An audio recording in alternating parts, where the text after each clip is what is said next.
Shalom teman-teman semuanya, tidak terasa tahun 2020 akan segera berakhir. 11 hari lagi kita akan mengakhiri tahun 2020. Kalau kita bisa ada sampai sekarang ini, itu semua karena penyertaan Tuhan, kemurahan Tuhan, pemeliharaan Tuhan dalam hidup setiap dari kita. Aku mengajak setiap dari kita untuk bangkit berdiri. Kita akan memulai ibadah kita pada pagi hari ini. Kita akan mengambil waktu teduh sejenak di hadapan Tuhan.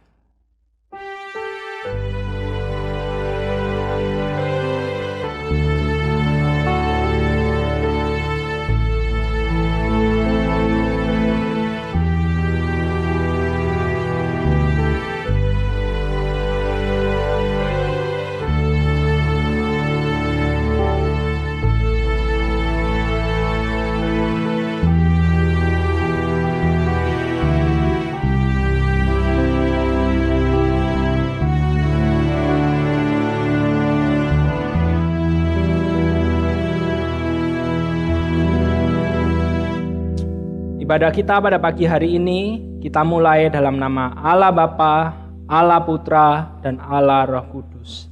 Amin. Mari sama-sama kita berdoa. Allah Bapa kami yang bertahta dalam kerajaan surga, kami mengucap syukur untuk kebaikan, pemeliharaan Tuhan dalam hidup setiap dari kami. Kami bersyukur jika pada pagi hari ini kami dapat memulai ibadah kami dapat beribadah sekali lagi. Tuhan, sebelum kami melanjutkan ibadah kami pada pagi hari ini, kami mau mengaku segala dosa kami di hadapan-Mu. Kami tahu kami tidak layak sebenarnya di hadapan-Mu, tapi hanya karena pengorbanan Kristus, penebusan Kristus yang melayakkan setiap dari kami. Dan kiranya ketika kami menjalani ibadah kami pagi hari ini, kami sadar bahwa kami boleh datang, semua karena karya Kristus bagi setiap dari kami. Kami menyerahkan untuk ibadah kami pada pagi hari ini dari awal, pertengahan, hingga akhirnya ke dalam tangan-Mu saja. Hanya dalam nama Tuhan Yesus kami telah berdoa. Amin. Dengan tetap bangkit berdiri, mari sama-sama kita mengikrarkan pengakuan iman rasuli. Pengakuan iman rasuli. Aku percaya kepada Allah, Bapa yang Maha Kuasa, Khalik langit dan bumi, dan kepada Yesus Kristus, Anaknya yang tunggal Tuhan kita, yang dikandung dari Roh Kudus, lahir dari anak darah Maria, yang menderita sengsara di bawah pemerintahan Pontius Pilatus, disalibkan, mati dan kuburkan, turun ke dalam kerajaan maut. Pada hari yang ketiga, bangkit pula dari antara orang mati, naik ke surga, duduk di sebelah kanan Allah, Bapa yang Maha Kuasa. Dan dari sana Ia akan datang untuk menghakimi orang yang hidup dan yang mati. Aku percaya kepada Roh Kudus, gereja yang kudus dan am, persekutuan orang kudus, pengampunan dosa, kebangkitan tubuh, dan hidup yang kekal. Amin. Teman-teman semuanya dipersilahkan untuk duduk.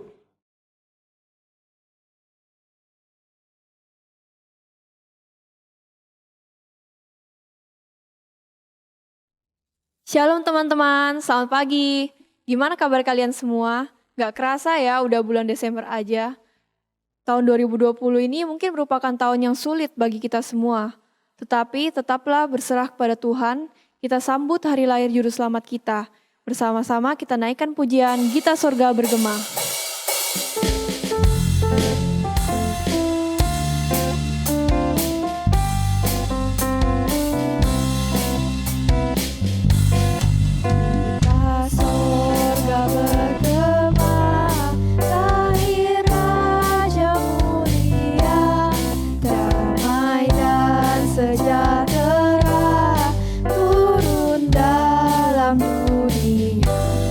Bangsa-bangsa bangkitlah.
Perjalanan kehidupan kita di tahun ini mungkin dipenuhi dengan badai.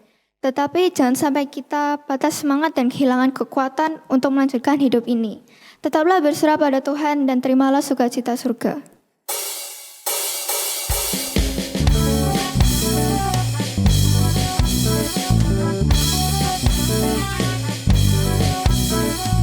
Terima sukacita surga, itulah kekuatan bagi jiwa. Ku dapat rasakan kasih-Nya di tengah badai yang bergelora. Terima sukacita surga, itulah kekuatan bagi jiwa. Ku dapat saksikan kuasa-Nya, takutkan badai yang bergelora. Haleluya, Kau ada dalam hatiku, takkan patah semangatku, takkan hilang kekuatanku. Haleluya, ku mau bersorak bagimu, sukacita surga nyata penuhiku.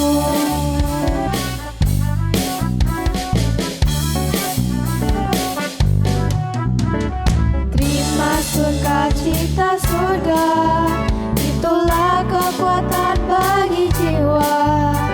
Ku dapat rasakan kasih-Nya di tengah badai yang bergelora. Terima sukacita surga, itulah kekuatan bagi jiwa. Ku dapat saksikan kuasa-Nya, takutkan badai yang bergelora. Haleluya, Kau ada dalam hatiku, takkan patah semangatku, takkan hilang kekuatanku. Haleluya, ku mau bersorak bagimu, sukacita surga nyata penuhiku. Haleluya, Kau ada dalam hatiku, takkan patah semangatku, takkan hilang kekuatanku. Haleluya, ku mau bersorak bagimu, sukacita surga nyata penuhiku. Sukacita surga nyata penuhiku. Sukacita surga nyata penuhiku.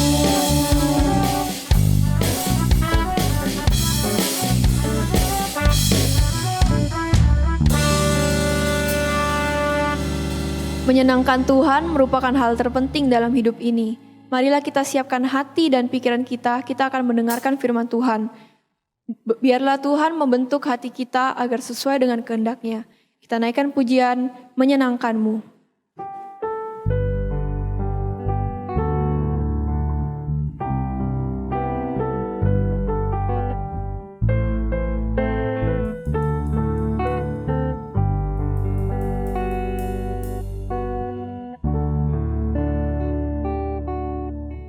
Tuhan, ku mau menyenangkan-Mu. Tuhan, bentuklah hati ini jadi bejana untuk hormat-Mu, cemerlang bagai emas murni.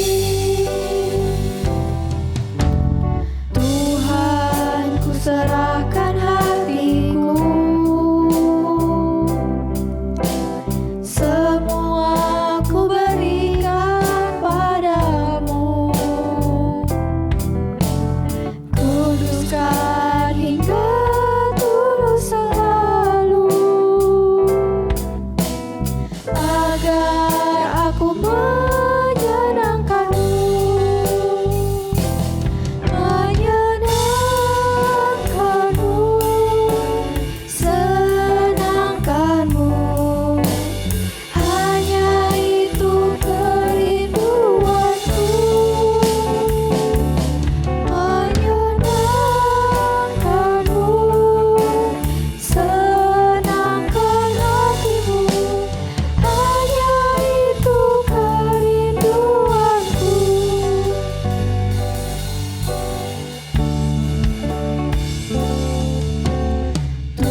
Pagi teman-teman semuanya, sebelum kita mendengarkan kebenaran firman Tuhan, mari kita berdoa terlebih dahulu.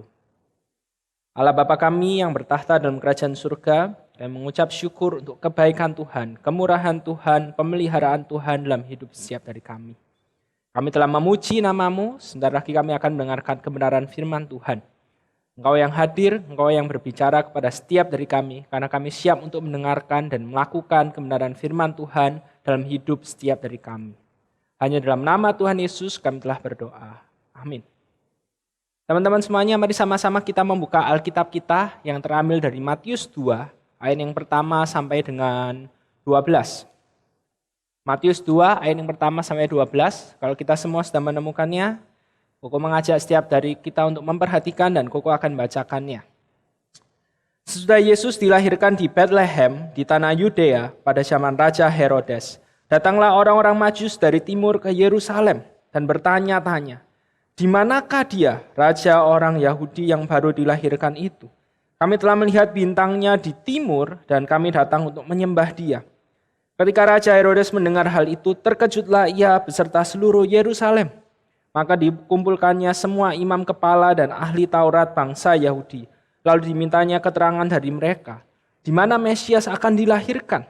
Mereka berkata kepadanya, di Bethlehem, di tanah Yudea, karena demikianlah ada tertulis dalam kitab Nabi. Dan engkau Bethlehem, tanah Yehuda, engkau sekali-kali bukanlah yang terkecil di antara mereka yang memerintah Yehuda. Karena daripada mula akan bangkit seorang pemimpin yang akan menggembalakan umatku Israel. Lalu dengan diam-diam Herodes memanggil orang-orang Majus itu dan dengan teliti bertanya kepada mereka, bila mana bintang itu nampak. Kemudian ia menyuruh mereka ke Bethlehem katanya, pergi dan selidikilah dengan seksama hal-hal mengenai anak itu. Dan segera sesudah kamu menemukan dia, kabarkanlah kepadaku supaya aku pun datang menyembah dia. Setelah mendengar kata-kata raja itu, berangkatlah mereka. Dan lihatlah bintang yang mereka lihat di timur itu mendahului mereka hingga tiba dan berhenti di atas tempat di mana anak itu berada. Ketika mereka melihat bintang itu, sangat bersukacitalah mereka. Maka masuklah mereka ke dalam rumah itu dan melihat anak itu bersama Maria, ibunya. Lalu sujud menyembah dia. Mereka pun membuka tempat harta bendanya dan mempersembahkan persembahan kepadanya, yaitu emas, kemenyan, dan mur. Dan karena diperingatkan dalam mimpi supaya jangan kembali kepada Herodes, maka pulanglah mereka ke negerinya melalui jalan lain. Demikian jauh pembacaan firman Tuhan. Teman-teman, Koko percaya setiap dari kita pasti memiliki suatu hal yang kita senangi di dalam hidup ini. Entah itu adalah hobi kita, atau itu adalah mungkin kita suka mengkoleksi mainan-mainan tertentu di dalam hidup ini. Contohnya, Koko suka sekali bermain basket. Jadi ketika Koko bermain basket, ada teman yang mengajak bermain basket, Koko akan excited sekali. Dan dalam masa pandemi seperti ini, tidak bisa bermain basket karena itu adalah salah satu olahraga yang dilarang, protokolnya harus sangat ketat. Dan Koko percaya setiap dari kita ketika kita akan melakukan hal yang menyenangkan, hobi kita misalnya, atau mengumpulkan hal-hal yang menyenangkan, kita pergi ke toko-toko yang menjual barang-barang favorit kita. Koko percaya setiap dari kita pasti akan excited, kita akan senang sekali melakukan hal tersebut. Koko punya seorang sepupu, dia salah satu kesukaannya adalah mengumpulkan mainan ini. Ada yang tahu apa ini? Ini adalah toko animasi namanya Tinkerbell. Karakter animasi buatan Walt Disney. Nah, sepupunya Koko itu sangat suka mengumpulkan mainan ini. Dia bukan cuma punya satu, tapi ada berbagai macam barang-barang yang berbentuk seperti toko karakter animasi ini. Umurnya sudah 27 tahun. Tapi dia sangat excited sekali kalau ada orang yang memberikan dia kado, hadiah, mau hadiah Natal, atau misalnya dia waktu ulang tahun dia mendapatkan kado ini, maka dia akan sangat senang sekali, excited sekali ketika mendapatkan mainan tersebut. Karena hal tersebut berarti menambah koleksi mainan yang berbentuk Tinkerbell ini. Nah, ini salah satu foto yang dia kasih ke Koko. Ketika Koko dikasih ini, dia bilang seperti ini, aslinya masih banyak lagi, masih ada dalam kontainer, tapi dia males membuka kontainernya itu, jadi ya cuma ini aja yang dia fotoin. Atau juga Koko suka bermain sulap. Nah, ini adalah Ini bukan koleksi permainan sulapnya Koko, tapi Koko ada punya alat-alat sulap. Koko senang sekali kalau misalnya bisa melihat alat-alat sulap keluaran yang terbaru, atau misalnya bisa jalan-jalan keliling melihat toko-toko yang menjual alat-alat sulap. Koko suka untuk membeli mainan sulap itu sendiri. Mungkin buat kalian yang tidak suka dengan permainan sulap, mungkin kalian berpikir, aduh ngapain sih ngumpulin alat-alat sulap itu, buang-buang uang saja. Ngapain beli-beli alat-alat seperti itu, tidak ada gunanya sama sekali. Tapi buat Koko tidak seperti itu. Karena ada kesenangan tersendiri ketika bisa bermain sulap, kemudian bisa menghibur orang lain melalui seni bermain sulap. Dan mungkin setiap dari kalian memiliki kesenangan atau hobi kalian sendiri yang kalian suka untuk melakukannya. Dan ketika orang lain melihat apa yang kalian lakukan, mereka akan berkata, ngapain kamu melakukan hal tersebut? Tidak ada gunanya sama sekali. Tapi orang tersebut lupa bahwa ketika mereka mengatakan hal tersebut, sangat mungkin dia memiliki kegiatan, aktivitas yang dia senang melakukan hal tersebut, tetapi ketika kita melihat hal tersebut, kita juga akan bertanya, ngapain kamu melakukan hal tersebut? Tidak ada faedahnya sama sekali. Dan dari sini kita bisa melihat satu prinsip bahwa apa yang memikat hati kita, itulah yang akan menjadi prioritas dalam hidup setiap hari kita. Sekali lagi Koko ulangin, apa yang memikat hati kita, itulah yang akan menjadi prioritas dalam hidup setiap dari kita. Kalau memang sudah memikat hati kita, orang lain mau ngomong apa sekalipun, kita pasti akan masa bodoh dengan hal tersebut. Karena memang hal tersebut sudah menjadi prioritas, menjadi yang utama dalam hidup setiap dari kita. Maka dari itu ketika pacaran ada ungkapan yang mengatakan demikian, cinta itu buta. Dan memang kenyataannya seperti itu. Kalau kita memang sudah terpikat, hati kita sudah terpikat, mau orang lain mau ngomong apapun, ngomong, enggak cocok, hati-hati sama orang itu. Kita akan tetap bilang, enggak kok, cocok kok, aku sayang sama dia, aku cocok sama dia, aku merasa nyaman sama dia. Karena memang kita sudah terpikat, hati kita sudah terfokuskan pada sesosok pria atau wanita yang kita sukai itu. Pertanyaannya buat setiap dari kita di Natal tahun ini. Siapakah yang memikat hati kita? Siapa yang memikat hati kita dalam hidup setiap dari kita, khususnya selama tahun 2020 ini? Hadiahkah mungkin yang kita tunggu-tunggu di Natal tahun 2020 ini? Shopping ke mall atau liburan? Kita sudah lama sekali tidak liburan karena pandemi COVID-19 yang tidak berakhir-akhir ini. Atau Yesus yang memikat hati kita. Ada suatu percakapan yang terjadi antara Santa Claus dan juga Tuhan Yesus. Santa Claus ketemu sama Tuhan Yesus, kemudian Santanya bilang begini, halo Yesus, gimana kamu kabarnya? Kamu kok kelihatannya sedih sih mukanya? Kenapa? Ada apa? Cerita dong. Kemudian Tuhan Yesusnya bilang seperti ini, karena hari ini adalah hari Natal. Kemudian Santanya tanya, loh, kan ini hari kelahiranmu, kenapa kok kamu sedih? Kan banyak sekali orang-orang yang datang ke gereja orang Kristen memperingati hari kelahiranmu ini di gereja. Seharusnya kamu senang dong. Kemudian Tuhan Yesus bilang, nah itu masalahnya. Karena banyak sekali orang-orang Kristen yang datang ke gereja memang setiap hari Natal. Bahkan mereka yang hari-hari lain tidak ke gereja, setiap hari Natal bisa aja muncul di gereja. Tapi sebenarnya bukan aku yang mereka cari. Mereka mungkin sedang menunggu hadiah-hadiah yang engkau persiapkan untuk kamu berikan. Mereka tidak benar-benar merayakan hari kelahiranku. Ada hal-hal lainnya yang mereka nantikan. Hadiah-hadiah lainnya yang mereka nantikan. Padahal seharusnya mereka sadar bahwa aku adalah hadiah yang terindah yang dapat mereka terima. Teman-teman, siapakah yang memikat hati kita saat ini? Kembali lagi ke firman Tuhan yang sama-sama menjadi landasan firman Tuhan kita di Matius 2 ayat pertama sampai 12. Di sana ada 3 karakter yang dimunculkan. Dan ketiga karakter ini memberikan respon yang berbeda-beda terhadap berita kelahiran Yesus. Ada para imam, kemudian ada Herodes dan orang Majus. Dan kalau kita memperhatikan dengan sungguh-sungguh, para imam itu responnya biasa aja. Mereka biasa aja dengan berita kelahiran Tuhan Yesus itu. Kemudian Herodes, nanti kita akan sama-sama belajar bagaimana dia merasa tersaingi, dia merasa tidak aman dengan berita kelahiran Yesus itu. Tapi kita akan melihat bagaimana respon yang berbeda dari orang Majus. Mereka bersuka cita karena Tuhan Yesus telah lahir ke dalam dunia ini. Nah, kita akan mempelajari lebih dalam lagi mengenai respon dari mereka ini. Yang pertama, kita akan melihat para imam. Kalau misalnya kita melihat ayat yang ke-5 sampai ke-6, di sana dikatakan demikian. Mereka berkata kepadanya, di Bethlehem, di tanah Yudea, karena demikianlah ada tertulis dalam kitab Nabi. Dan engkau Bethlehem, tanah Yehuda, engkau sekali-kali bukanlah yang terkecil di antara mereka yang memerintah Yehuda.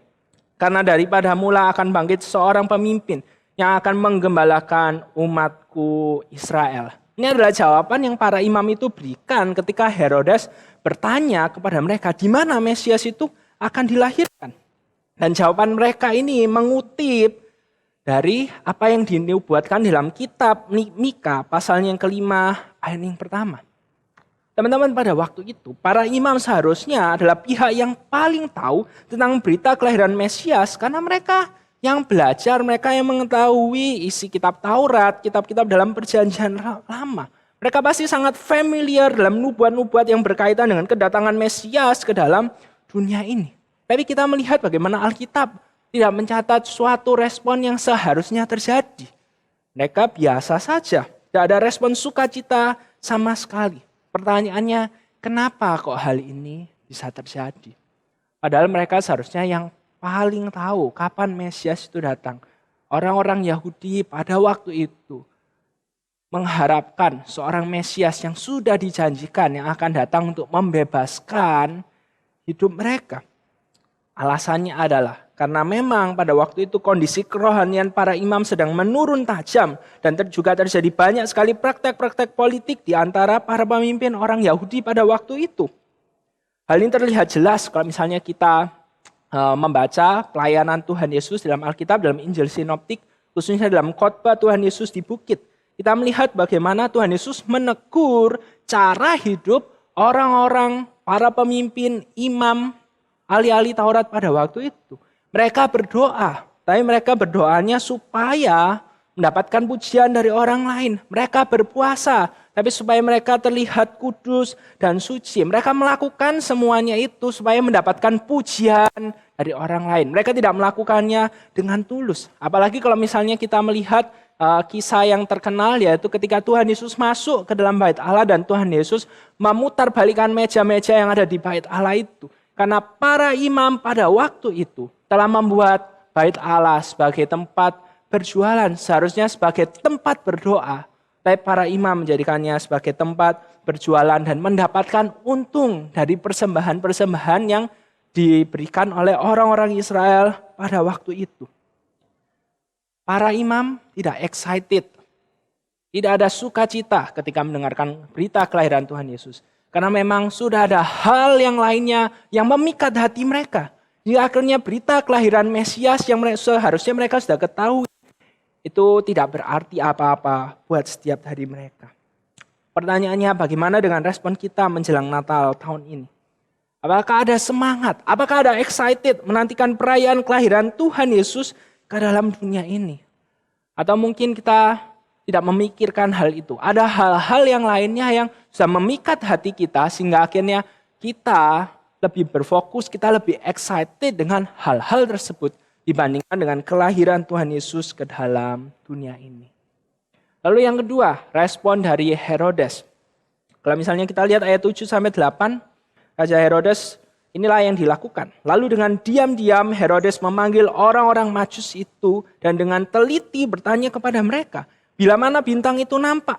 Kemudian ia menyuruh mereka ke Bethlehem, katanya, pergi dan selidikilah dengan seksama hal-hal mengenai anak itu.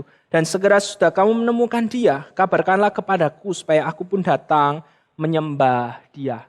Sekilas kalau misalnya kita lihat ayat 7 dan 8, kita melihat bagaimana Herodes ini memiliki maksud yang baik. Ia ingin menyembah raja orang Yahudi yang dilahirkan itu.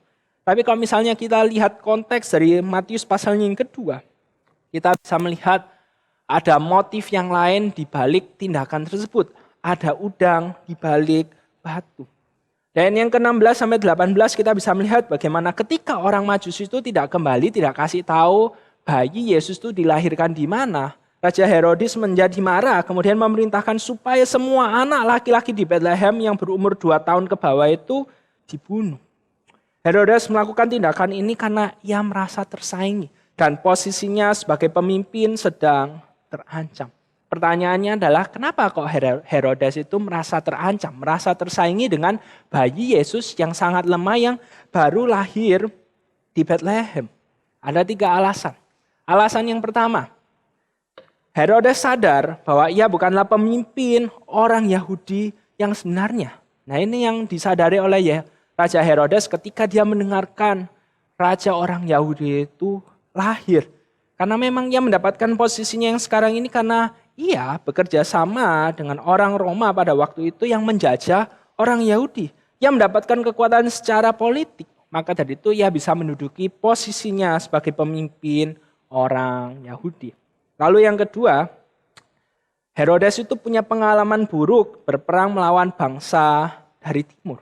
Kalau misalnya kita melihat ya, yang kedua ketika orang Majusi itu datang, mereka berkata bahwa mereka melihat bintang dari timur dan mereka datang untuk menyembah raja orang Yahudi yang baru dilahirkan.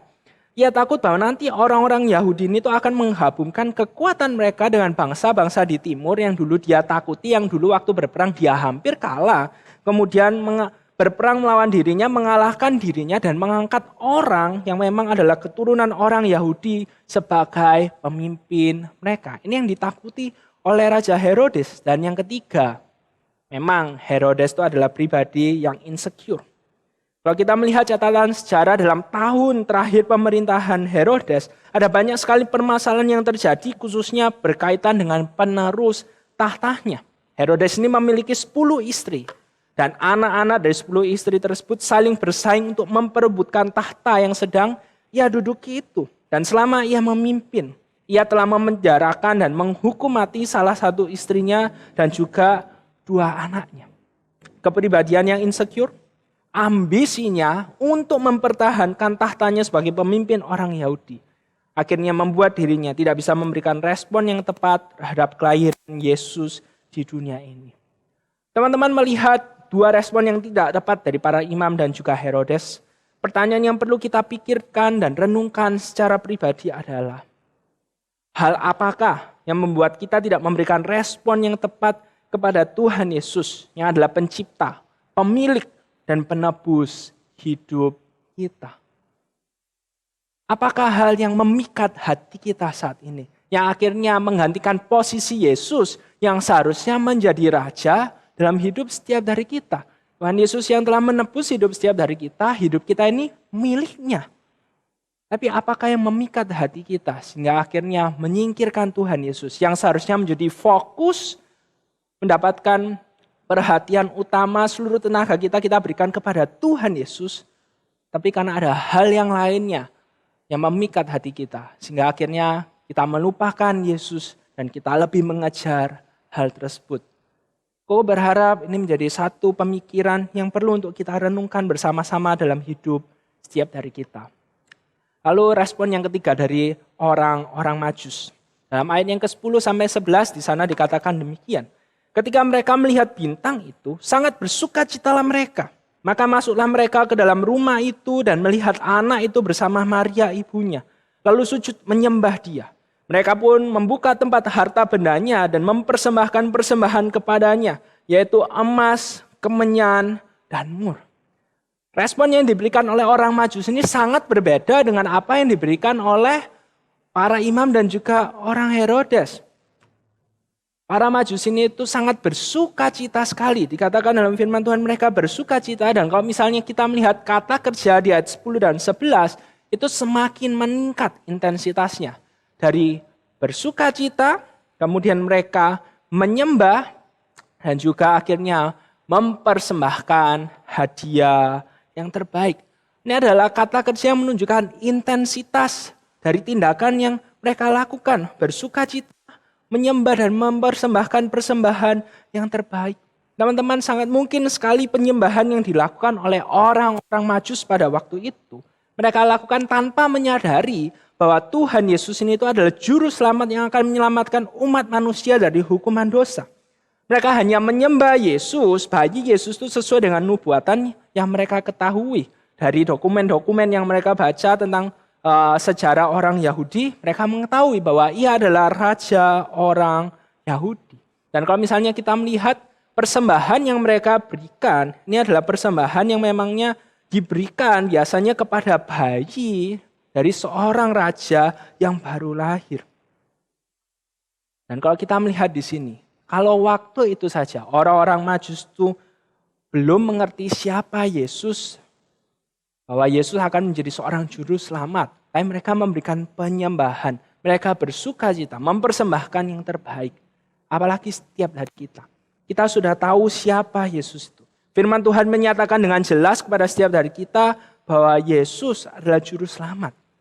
Yesus menebus hidup setiap dari kita. Dan kalau misalnya kita melihat di kitab Matius ini, khususnya dari Matius pasal yang pertama, kita bisa melihat bagaimana Matius menyatakan dengan jelas bahwa Yesus ini adalah Mesias yang dinanti-nantikan oleh orang Yahudi dan yang dibutuhkan oleh semua umat manusia berdosa. Maka dari itu ia memulai kitabnya dengan silsilah dari Yesus. Silsilah ini menunjukkan bahwa Yesus memang adalah Mesias yang sudah dinubuatkan oleh kitab-kitab dalam Perjanjian Lama. Dan dalam Matius 1 ayat yang ke-21 dikatakan demikian. Ia, yaitu Maria, akan melahirkan anak laki-laki. Dan engkau, Yusuf, akan menamakan dia Yesus. Karena dialah yang akan menyelamatkan umatnya dari dosa mereka. Sangat jelas sekali tujuan Tuhan Yesus datang ke dalam dunia ini untuk menyelamatkan umat manusia dari dosa mereka. Menyelamatkan setiap dari kita dari belenggu dosa. Dan inilah memang yang dilakukan oleh juru selamat yang sudah dinubuatkan dalam Perjanjian Lama yang akan datang ke dalam dunia ini.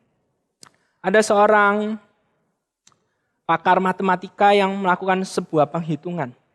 Kira-kira berapa kemungkinannya nubuat-nubuat dalam Perjanjian Lama itu terpenuhi secara spesifik di dalam diri Tuhan Yesus. Dalam Perjanjian Lama ada sekitar 300 lebih nubuatan yang mengarah kepada Tuhan Yesus. Dan dia bilang dia menemukan seperti ini. Kalau 8 nubuat aja terpenuhi secara spesifik, itu kemungkinannya adalah 1 berbanding 10 pangkat 17. Jadi kemungkinan yang sangat kecil sekali. 1 berbanding 10 pangkat 17 itu berapa 10 pangkat 17 itu ya? Bayangin aja 1 dengan nolnya ada 17. Ya ini perbandingan 1 berbanding 10 pangkat 17. Tapi nubuat itu ada 300 lebih. Dan dia bilang kalau misalnya 48 nubuat aja yang terpenuhi secara detail dalam diri satu orang, dalam diri Yesus. Itu berapa kira-kira kemungkinannya? Dia bilang kemungkinannya adalah 1 berbanding 10 pangkat 157. Jadi kemungkinan yang sangat kecil sekali, tapi semuanya itu terjadi persis spesifik di dalam diri Tuhan Yesus. Dan nubuat dalam Perjanjian Lama ada 300 lebih yang mengarah kepada Tuhan Yesus. Maka dari itu seorang profesor emeritus bernama Peter Stoner berkata demikian.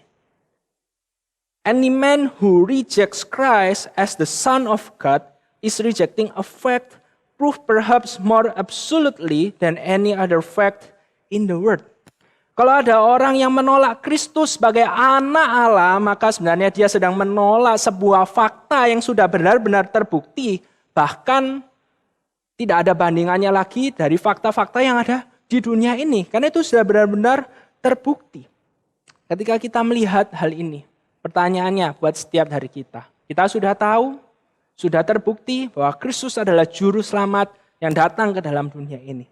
Apakah yang akan menjadi respon setiap dari kita terhadap karya penebusan Kristus yang sudah Yesus lakukan bagi setiap dari kita?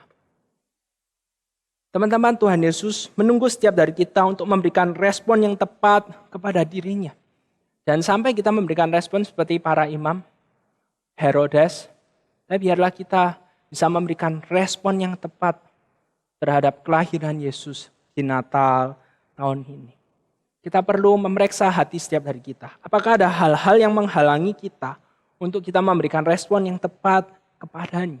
Dan Koko berharap melalui momen Natal tahun ini, di masa pandemi seperti ini menjadi kesempatan buat setiap dari kita untuk melihat bahwa harapan yang sesungguhnya itu hanya ada di dalam Yesus.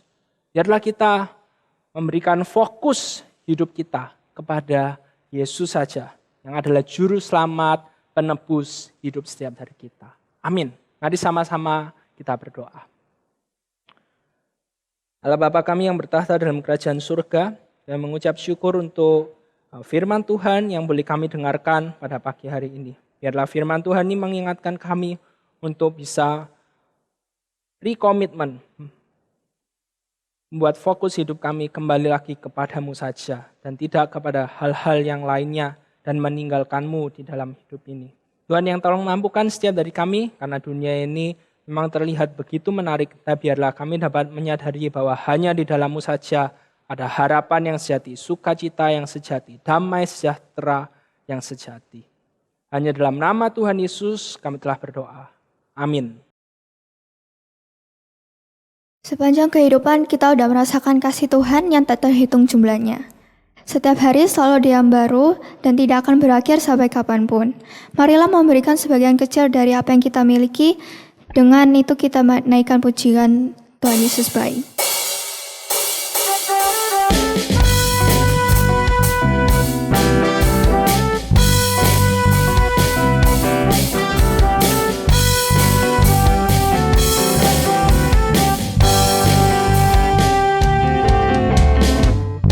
Tiada berkesudahan kasih setiamu Tuhan, selalu baru rahmat-Mu bagiku.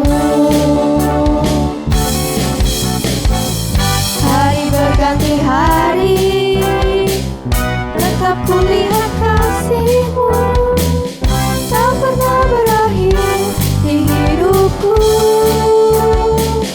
Tuhan Yesus baik, sungguh amat baik, untuk selama-lamanya.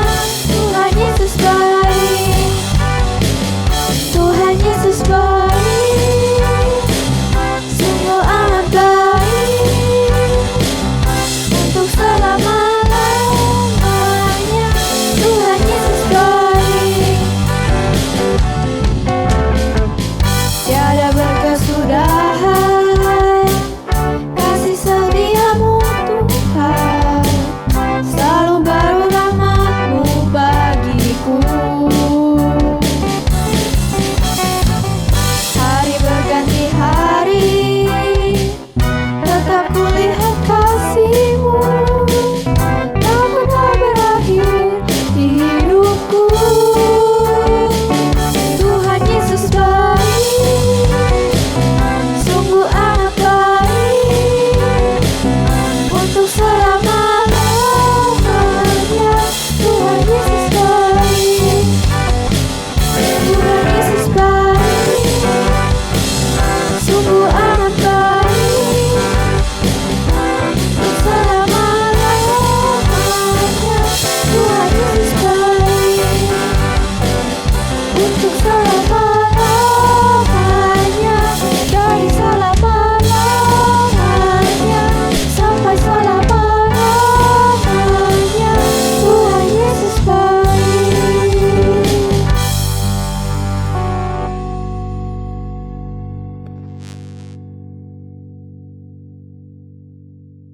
Tuhan Yesus baik, untuk selama-lamanya Tuhan Yesus baik. Mari sama-sama kita berdoa. Tuhan, inilah persembahan yang telah kami kumpulkan pada pagi hari ini. Persembahan yang kami kumpulkan sebagai tanda ucapan syukur kami karena kebaikan Tuhan, berkat Tuhan yang tidak pernah habis-habisnya bagi setiap dari kami. Kiranya persembahan yang jauh dari kata sempurna, yang tidak bisa dibandingkan dengan setiap kebaikan yang Kau berikan pada kami, ini dapat pakai untuk memuliakan nama-Mu saja. Tidak lupa juga pada saat ini kami berdoa untuk perayaan Natal.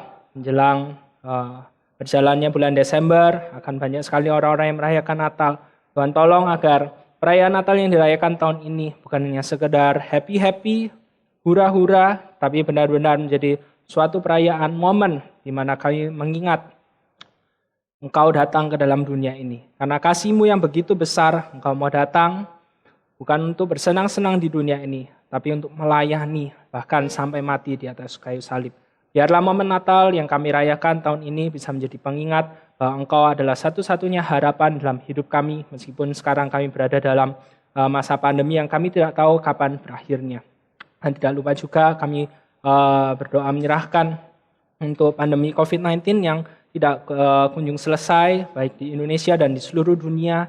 Tuhan, kami memohon anugerah, kami memohon kasih karunia yang daripadamu saja. Karena ketika kami melihat pandemi COVID-19 ini, kami disadarkan betapa semuanya ini di luar kendali kami. Kami tidak mampu bertahan di hadapan pandemi ini. Kami manusia yang sangat terbatas. Baik, kami bersyukur karena kami memiliki Allah yang tidak terbatas. Dan kami menaruh hidup kami, harapan kami. Dan kami beriman hanya di dalam Yesus saja. Inilah doa-doa setiap dari kami menyerahkan hanya di dalam tangan-Mu saja. Hanya dalam nama Tuhan Yesus kami telah berdoa. Amin. Teman-teman, Koko ajak setiap dari kita untuk bangkit berdiri. Mari sama-sama kita mengakhiri ibadah kita pagi hari ini. Kita naikkan lagu Doxologi.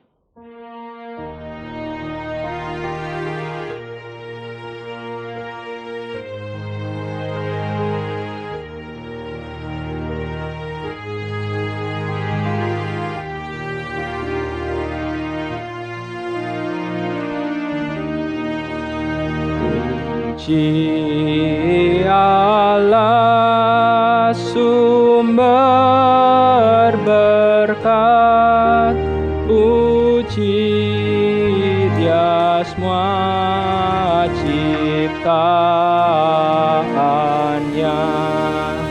puji Dia para malaikat, Bapa, Putra, dan Roh Kudus. Amin.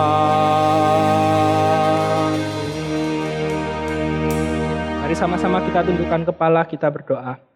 Allah Bapa kami yang bertahta dalam kerajaan surga, kami mengucap syukur untuk ibadah yang boleh kami jalani pagi hari ini. Dan setelah kami mendengarkan firman Tuhan, biarlah kami dapat di tempat kami masing-masing, kami bisa menjadi agen perubahan dalam hidup setiap dari kami. Dan terimalah berkat dari Tuhan, kasih dari Allah Bapa, keselamatan dalam Yesus Kristus, dan damai sejahtera dalam Roh Kudus, beserta dengan setiap dari kita, dari sekarang sampai selama-lamanya. Amin.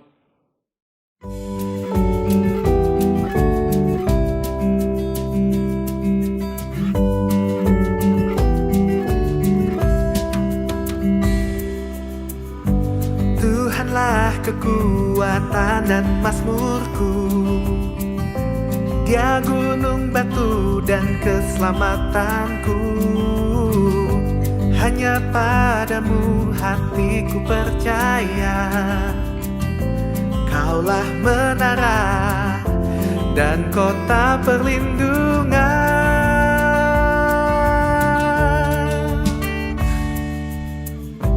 Ku mau selalu bersyukur sebab cintamu padaku